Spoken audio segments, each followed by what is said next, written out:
প্রত্যেক সৎসঙ্গী পরিবারকে পরম প্রেমময় শ্রী শ্রী ঠাকুর কি বলছেন শুনুন।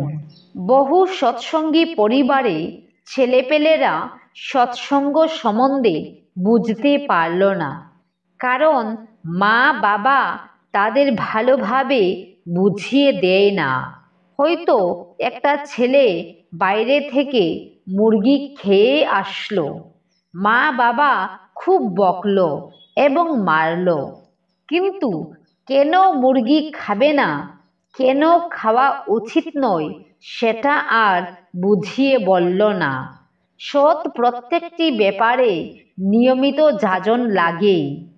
ভগবানকে দিয়ে কি হচ্ছে, ভগবানের প্রয়োজন আছে কি না তা বুঝাতেও শিক্ষকের দরকার হয়। বোধ ফুটাবার লোক না থাকলে মা বাপের প্রতি ভক্তি ও সেবা বজায় রাখার দরকারও বোধ করে না।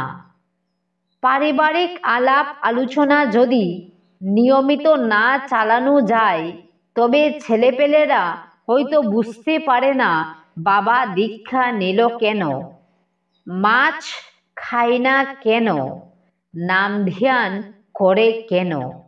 হয়তো ভাবে বাবা বোকা, তার জীবনের মর্মই বুঝতে পারে না।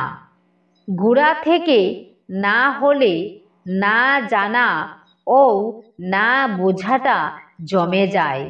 সেই না জানা ও না বোঝাকে অতিক্রম করাই মুশকিল হয়ে পড়ে। জয় গুরু।